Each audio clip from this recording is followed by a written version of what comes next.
তো আজকে আমাদের এলাকার মধ্যে অনেক রোদ, এটা নয়, অনেক বৃষ্টি।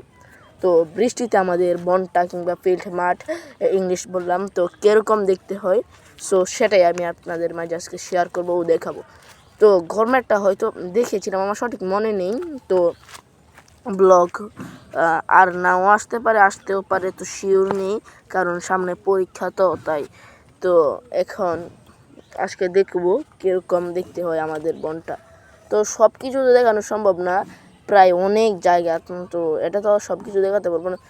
আমরা যতটুকু পারি সম্ভব বাদাম ক্ষেত, ধান ক্ষেত এখন যদি কাটা হয় নাই, সেগুলো আপনাদের মাঝে শেয়ার করবো। তো দেখি কেমন লাগে দেখতে। তো শুরু করা যাক আমাদের ব্লগ। সো সর্বপ্রথমে আপনাদেরকে দেখায় যে বাদাম ক্ষেত কিংবা একটি ক্ষেত, এর মধ্যে বাদাম লাগানো হয়েছে। তো বাদাম দেখতে কীরকম কয়েকটি সিনেমাটিক শট নেব, সেটাও শেয়ার করব। তো দেখি। তো দেখতে পারছেন আমাদের এটা হচ্ছে এরকম, স্পষ্ট হয়তো দেখা যাচ্ছে না, এখন দেখা গেলে দেখা যেতেও পারে। তো এটা কিন্তু দেখতে অনেক সুন্দর।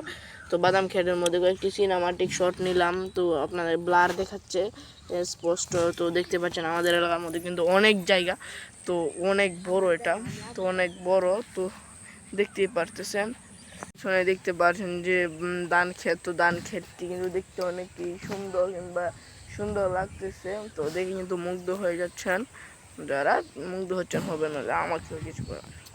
তো দেখতে পাচ্ছেন বাদাম ক্ষেত, তারপর এখানে একটি রাক্ষস আম খাচ্ছে, তো আরেকটি রাক্ষস এখানে দাঁড়িয়ে আছে।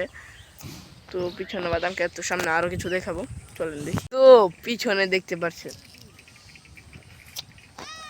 পেকা রাস্তা, তারপর দেখতে পাচ্ছেন এটা কিরকম সুন্দর লাগছে, জোস লাগতেছে কিন্তু।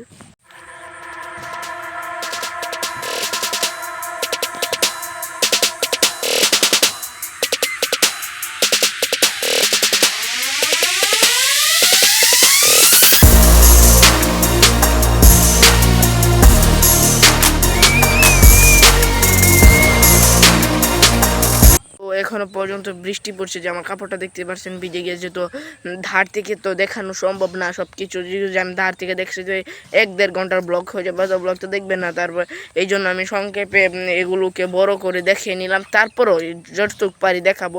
তারপর আর মাত্র 2টা জিনিস দেখাবো, তারপরে বাই বাই, টাটা, সিউ। তো তারপরে চলে আসলাম এখানে। তো দেখি কোনো আমটাম নেই, আমটাম থাকলে আপনাদেরকে ভিডিও করে দেখাতাম এবং কীরকম হয়।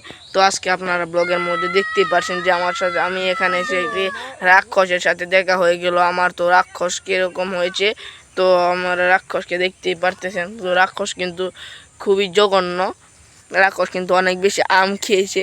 তো খেতে খেতে আমার রাক্ষসটা এখন আমার সাথে দাঁড়িয়ে আছে, দেখেন আমাদের রাক্ষস, এরকম রাক্ষস আর আমার পিছনে দাঁড়িয়ে আছে এলিয়ান। তো তো আমরা দেখতেই পাচ্ছেন, আমরা এখন আম গাছে নিয়ে অবস্থান করছি। তো দেখতেছি আম তো নেই, খাবো কি, আমাদের আম গাছে আম তো এবার হয় নাই, তাই এই জন্য আম গাছে কয়েকটি ছবি ক্যাপচার করে নিলাম আর কি। তো আজকের ব্লগটি এ পর্যন্তই, আজকে বৃষ্টির কারণে সব কিছু দেখাতে পারিনি, এ পর্যন্ত, বাই বাই।